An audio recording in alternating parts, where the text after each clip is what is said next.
Bonjour à tous, c'est Pierre-Marie, French by Ear, Fransugo no Kikitori. Bienvenue dans un nouvel épisode de mon podcast. Aujourd'hui, je parle de Duolingo. C'est une idée qui m'a été donnée par une de mes élèves. J'ai vraiment des élèves sympas qui me donnent même des idées pour mon podcast. D'ailleurs, j'ai que des élèves sympas. J'ai pas beaucoup d'élèves, mais je sais pas pourquoi. Elles sont toutes très sympas. Alors, j'en profite pour faire un peu de pub. Si vous aussi vous êtes sympa, si vous aussi vous voulez améliorer votre conversation en français et en plus soutenir mon travail, notamment ce podcast, eh bien rendez-vous sur mon site internet frenchbyear.com. Vous trouverez toutes les informations concernant mes cours de conversation. Fin de la parenthèse publicitaire. Et donc je parle de Duolingo. Je pense que vous connaissez cette application, peut-être même que vous l'utilisez.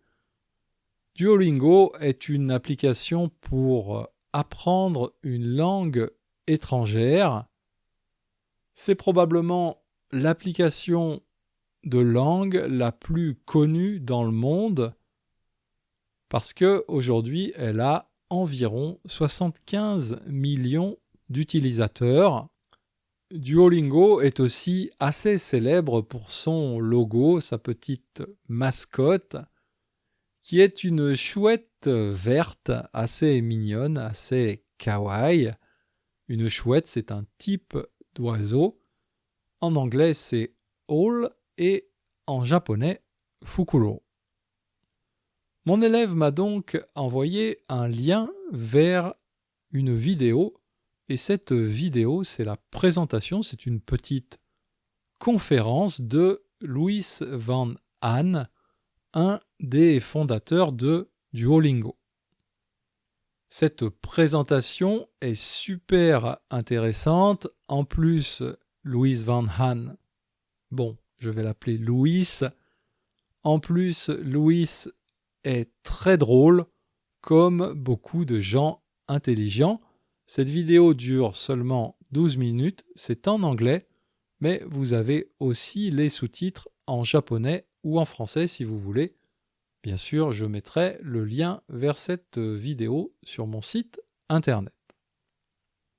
Dans cette conférence, Louis explique que dès le départ, il voulait faire quelque chose pour aider les gens, en particulier les gens qui n'ont pas beaucoup d'argent, aider ces personnes à avoir une éducation. Au départ, avec ses partenaires, ils ont un peu hésité. Est-ce qu'on fait quelque chose pour enseigner les mathématiques ou la science? Mais finalement, ils ont décidé de se concentrer sur les langues étrangères. Une des raisons pour ça, c'est que l'apprentissage des langues étrangères, c'est un marché énorme, puisqu'il y a dans le monde environ 2 milliards de personnes, ça veut dire un être humain sur 4, donc 2 milliards de personnes qui apprennent une langue étrangère. Donc ils ont choisi ce domaine, l'apprentissage des langues, et après ils se sont posé la question comment enseigner l'apprentissage des langues. Ouvrir des écoles un peu partout dans le monde, ça coûte très cher. Évidemment, ça coûte moins cher de développer une application pour smartphone. Et en plus, ça tombe bien, dans le monde entier, pratiquement aujourd'hui, tout le monde, ou presque, a un smartphone.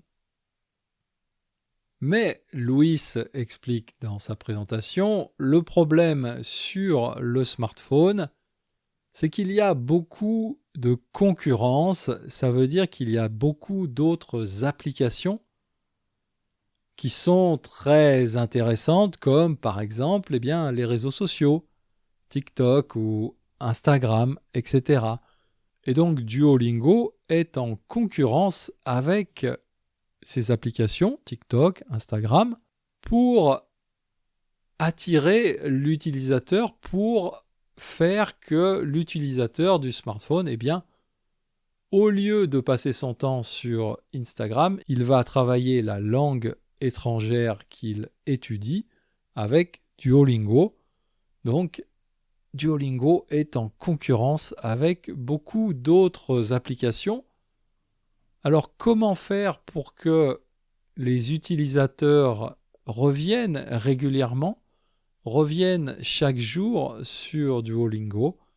Eh bien, les équipes de cette société, donc Louis et ses copains, ont trouvé une solution, quelque chose qui marche très bien. C'est ce qu'on appelle en anglais le streak et en français on pourrait dire c'est une série. Alors qu'est-ce que c'est ce streak? Qu'est-ce que c'est cette série? Quand vous allez sur Duolingo, il y a un compteur qui affiche le nombre de jours de suite où vous avez étudié avec Duolingo. Par exemple, vous vous connectez sur cette application, si le compteur streak, le compteur de la série, affiche 365 jours, ça veut dire que depuis 1 an, vous venez tous les jours sur l'application, tous les jours vous étudiez avec cette application. D'après Louis, c'est un système très efficace pour que les utilisateurs reviennent chaque jour, parce que évidemment quand on a une série en cours, encore plus quand on a une longue série en cours, 365 jours de suite, on peut dire aussi 365 jours d'affilée, on n'a pas envie de terminer cette série, on n'a pas envie que ce compteur revienne à 0. Et donc, Louis dit que ce petit compteur est très efficace pour fidéliser les utilisateurs. Et d'ailleurs, il y a, d'après lui, 3 millions de personnes sur Duolingo qui ont une série en cours de 365 jours ou même encore plus longue. Et alors dans la vidéo, c'est un moment vraiment assez sympathique. Il demande au public, à votre avis, dans le monde, quel est le pays où, en moyenne, les utilisateurs de Duolingo ont les séries les plus longues? Dans quel pays est-ce que les gens étudient vraiment chaque jour Duolingo? Il pose cette question au public, il fait une petite pause et il donne la réponse, il dit le Japon. Et là, on entend que les spectateurs sont amusés, ils rient un peu. Et ensuite, Louis continue et il dit oui, évidemment, le Japon, bien sûr, le Japon. Alors, il n'explique pas vraiment pourquoi il dit évidemment, bien sûr, le Japon, mais je pense qu'il y a cette idée assez générale que les Japonais sont très sérieux, les Japonais sont très travailleurs, sont très réguliers, et donc c'est normal que ce soit dans le monde entier les Japonais qui aient les séries Duolingo les plus longues. Et alors évidemment, il pose l'autre question, quels sont les pays dans le monde où il y a le plus de cancres sur Duolingo? Un cancre, ça veut dire un mauvais élève. Eh bien, Louis donne la réponse, il dit évidemment, les moins assidus, les moins sérieux, ceux qui ont les séries les plus courtes sur Duolingo, ce sont les latins et plus précisément les habitants d'Amérique latine. Et ça aussi, visiblement, ça amuse un peu le public. Alors, il ne donne pas plus de précision là-dessus, mais le français aussi est une langue d'origine latine, en tout cas en grande partie. Alors peut-être que les Français non plus ne sont pas très assidus sur Duolingo, ne sont pas très sérieux et n'étudient pas vraiment tous les jours. Personnellement, je n'utilise pas Duolingo, mais j'utilise une autre application pour étudier et réviser mes kanji en japonais. Dans cette application, je me suis fixé un objectif de 15 minutes par jour, tous les jours, et je suis un peu fier quand même. Je suis fier de dire que ma série en cours sur cette application, c'est plus de 1300 jours d'affilée. Donc ça veut dire que depuis presque 4 ans, tous les jours, je prends 15 minutes pour réviser mes kanji et apprendre de nouveaux kanji. D'ailleurs, les kanji sont peut-être aussi une raison pour laquelle les Japonais ont des séries très longues dans Duolingo, parce que je crois que quand vous apprenez les kanji à l'école primaire, eh bien c'est tous les jours, il me semble, tous les jours, pendant des années, il y a cette étude des kanji, donc peut-être c'est aussi pour ça que vous êtes très régulier dans Duolingo. En tout cas, comme vous le savez sûrement, cette idée d'étudier un peu tous les jours quand on apprend une langue étrangère est hyper importante. À mon avis, il faut vraiment arriver à créer une routine quotidienne chaque jour, même si c'est seulement quelques minutes pour étudier. Je pense que c'est le seul truc qui marche vraiment.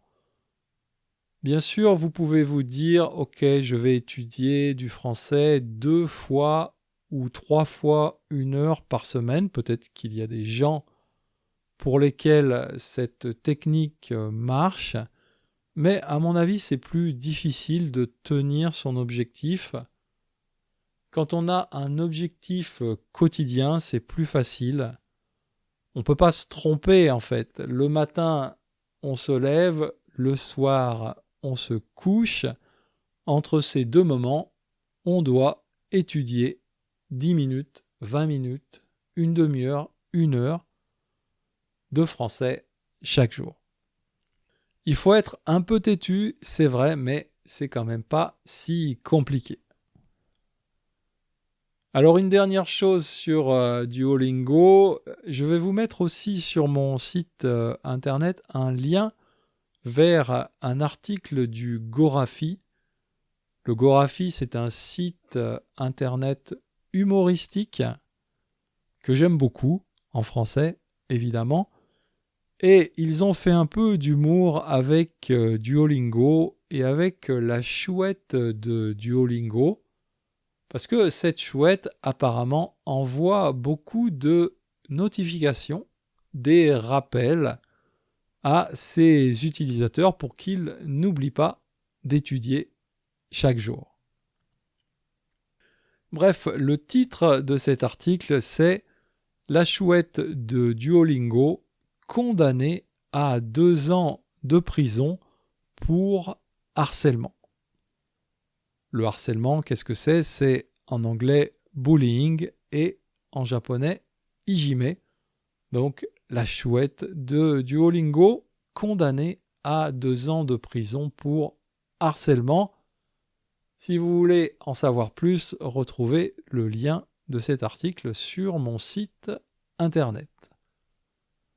Voilà, c'est tout pour aujourd'hui. N'oubliez pas le français un petit peu tous les jours. Et sur ce, je vous dis à bientôt, mata jikai.